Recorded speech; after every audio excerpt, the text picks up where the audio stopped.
जय हुई माता। यह व्रत कब तक लगते ही अष्टमी को करा जाता है और जिस वार की दिवाली हो वैसी उसी वार की है वो पड़ती है। इस व्रत को सभी स्त्रियाँ करती है जिन्हें संतान होती है तो बच्चे की माँ दिन भर यह व्रत रखती है और शाम को दीवार पर हुई माता का चित्र बनाकर उसके में रंग भरती है और उस पुतली को पास से ही तथा सही के बच्चों का चित्र भी बनाती है।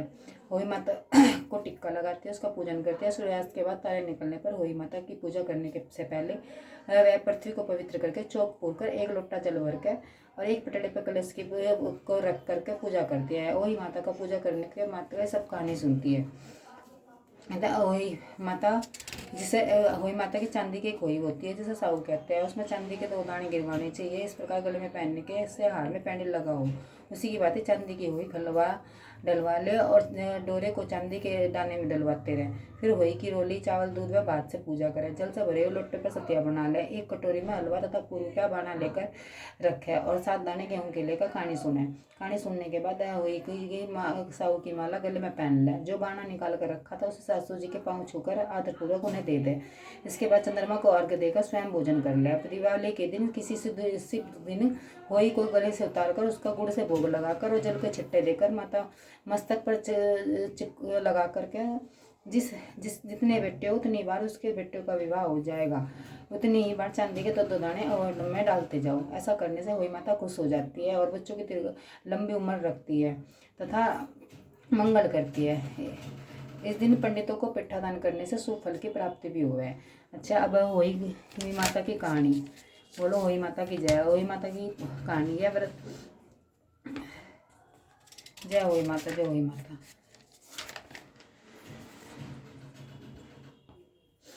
एक नगर में एक साहूकार रहता था। उसके 7 लड़के थे। एक दिन उसकी स्त्री खदान में मिट्टी खोदने के लिए गई और जो ही वह जाकर वहाँ कुदाल मारी तो ही सही का बच्चा कुदाल की चोट से सदा के लिए सो गया।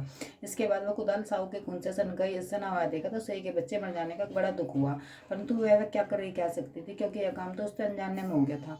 इसके बाद वह बिना मिट्टी लिए ही दुखी होती हुई अपने घर आ गई और उधर उसने सेक को अपनी घुड़साल में आते हुए अपने बच्चों को मरा हुआ देखकर बिला रोने लगी और इस प्रकार भगवान से प्रार्थना करने लगी, जिसने मेरे बच्चों को मारा है उसी प्रकार उसको भी कष्ट होना चाहिए। तत्पश्चात से के शराब के सेठानी के साथ लड़कों वो 1 साल के अंदर ही मर गए। इस प्रकार अपने बच्चों को ऐसे मकाल के मुंह में समाये जाने पर सेठ सेठानी इतनी दुखी हुई कि उन्होंने किसी तीर्थ पर जाकर अपने प्राण गंवा दिए और इस प्रकार के बाद वह घर छोड़कर पैदल ही किसी तीर्थ और के चल दिए। इसके और खाने की ओर न ध्यान देकर उन्होंने शक्ति बिना रहे चलते रहे जब तक वे पूर्ण रूप से बेकार न हो गए और मूर्छित होकर न गिर पड़े। उनकी दशा देखकर भगवान करुणा सागर ने उनको मृत्यु से बचाने के लिए उनका पापों का अंत किया और आकाशवाणी की, हे सेठ, तेरी सेठानी ने मिट्टी खोदते समय ध्यान न देकर सही के बच्चे मारते थे।